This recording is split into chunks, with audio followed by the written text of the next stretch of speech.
The preseason has come to a close as the Cowboys fall in preseason game number 3, 26-19 at the hands of the Los Angeles Chargers. Welcome back to AT&T Stadium. This is The First Word presented by Dr. Pepper. Alongside Nicole Hutchison, I'm Kyle Yeomans. Nicole, plenty to talk about after week 3 of the preseason. Next up for the Cowboys, September 8th in the regular season. But let's start with your overall thoughts on a 7-point loss at home. I mean, I think it's just a 7-point loss at home, right? It's the preseason. Like we mentioned before, it's a measuring stick of where this team and where these players are at the end of the preseason. But when you talk about some of the things that stood out to me the most, this offense needs a little work.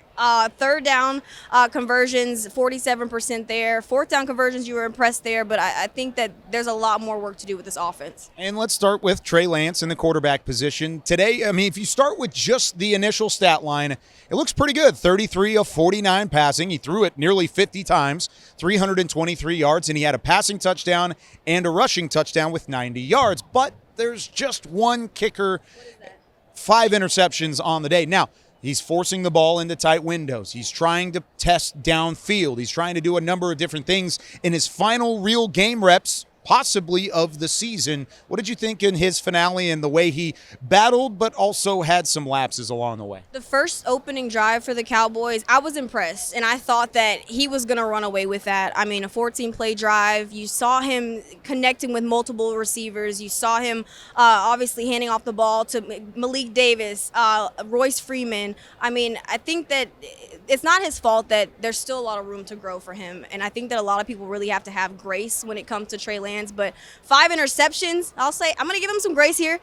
I'd say 2 of those were not his fault, okay? Cam Johnson, you got to come down with that football. In the fourth quarter, I mean, that was something on him. The last drive as well, Cam Johnson, you got to find a way to get that ball. So Trey Lance, I mean, he's very accurate when he's on, when he's patient. I think there's just a lot more room to grow. Now the question is, do the Cowboys want to have time and make time for that? He is 25 years old. He's got a little bit of time to get into that fold, but it's going to take time, and that time isn't going to come in the regular season unless something catastrophic happens to Dak and Cooper Rush. But right now, the depth chart is set at the quarterback spot.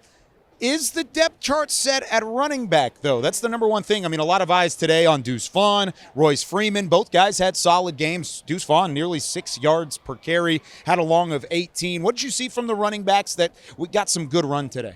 Patrick Nosey Walker had mentioned this in camping out that, the Cowboys don't really have a running back where defenses are kind of scared of what they can bring to the table. I mean, you have Zeke, of course, that powerful running back that he is. Rico Dowdle, speedster as well, but we don't really have that guy. But if you think about Deuce Vaughn, though, he brings something different to that running back room. I think in open field, he's so dangerous, and you saw that on the field today. So I think that Deuce, honestly, was electrifying today. Something that he really needed as well, especially coming after a loss. So you could see him in terms of the special teams unit as well. He was returning punts. He was returning kicks. You could see him and Turpin in the backfield of a kick at some point in the season. John Fossil's got a little bit to play with there if Vaughn is indeed on the roster.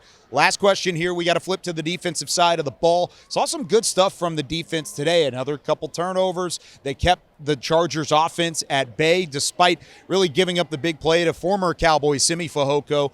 What did you like from the defense as the preseason comes to an end? I like our secondary, and especially with the news with Deron Bland. He'll be out for about 6 to 8 weeks with a foot surgery. So when you talk about that, those guys have to step up. Julius Wood, man, he's a guy to watch just because that defensive back room, I believe the Cowboys keep about 10 guys in that room. So when you talk about Julius Wood, I think he slowly just made a name for himself, especially with that pick. But Eric Scott, I mean, a pass breakup in the end zone, that was special. Israel Mukuamu certainly has been stepping up, especially this last week of camp as well. So, I mean, that secondary was very interesting to me. I love the way that they're performing. And not a lot of Kalen Carson either because of the news to Deron Bland's injury, out 6 to 8 weeks with a stress fracture in his foot that was suffered. He had surgery, or will undergo surgery, was the news that we had today. So lots to talk about, and we've got time to talk about it. A little bit of a break now between now and September 8th, 15 days before the Cowboys open up the regular season on the road against the Cleveland Browns. You can catch Nicole Hutchison on a number of different Dallas Cowboys platforms, including her podcast, Girls Talk, Boys Talk, Monday through Friday, starting next week. And then I'm on Talking Cowboys Pregame Live. You can catch Nicole and I both on that. And, of course, postgame coverage throughout the year. including the first word presented by Dr. Pepper. So plenty to talk about, and we've got you covered along the way. For Jason Couch behind the camera, for Nicole Hutchison, I'm Kyle Yeomans. We'll see you next time on the first word presented by Dr. Pepper.